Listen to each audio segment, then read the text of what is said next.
Suppose the legislation passed the 1st of February.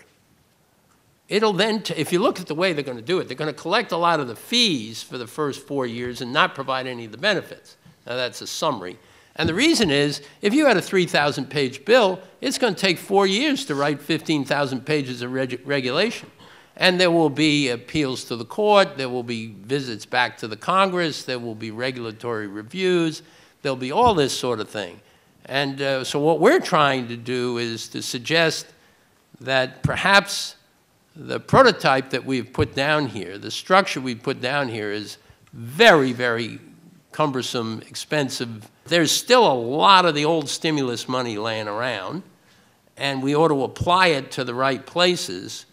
And therefore, and by the way, and we really believe that TARP money should be used for TARP purposes and not for stimulus, because it's a successful program, you ought to say so. We'll support some specific issues that are very clearly of value, but we're not going to support another stimulus program the likes of the one we did the first time. And the reason we did that the first time, we thought we were this close to a global depression, and we thought we needed to send a message. We're not sending another message. Card check bill on a jobs bill, we you know, yin and yang, and yes, we would oppose it. Well, we have always participated in voter education programs in the House and the Senate without regard to party. Our candidates that we will educate about and be positive about are people that have voted, no matter their party, have voted on issues that create jobs, that are positive for the business community. And those candidates are selected through a process with our state and local chambers and our board of directors. And we expect that we will be major players in that space this year. The president and members of the White House, establishment, Treasury, and others have been making noises in recent days and weeks about the need to expand exports, something we take a little credit for. On the other hand, there has been very little demonstration or their willingness to challenge the unions who basically finance the election for them. And by the way, I know these union leaders, they're not stupid people, but I don't really get it, because union jobs, the best union jobs are jobs that do things for trade.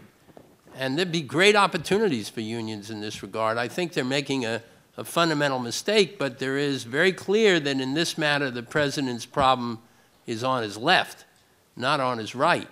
There are a lot of companies that would like very, very much to keep their employees engaged, to re-employ the companies, the people they've had to let off.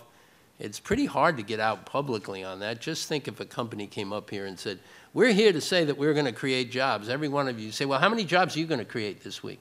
Well, that's a real problem, because we have this uncertainty and our orders are down. I mean, look, you can think of some of the really great companies in this country who are starting to add jobs back, as their Caterpillar is a great example. They just going to be opening up some plants because of increased demand.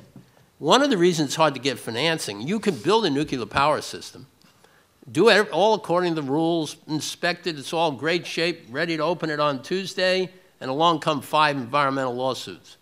We ought to tell the government they don't have to finance them. All they have to agree to do is, after you follow every single one of the rules, if you can't open them up and therefore recoup your investment, the government writes you a check with interest. It wouldn't be so many lawsuits.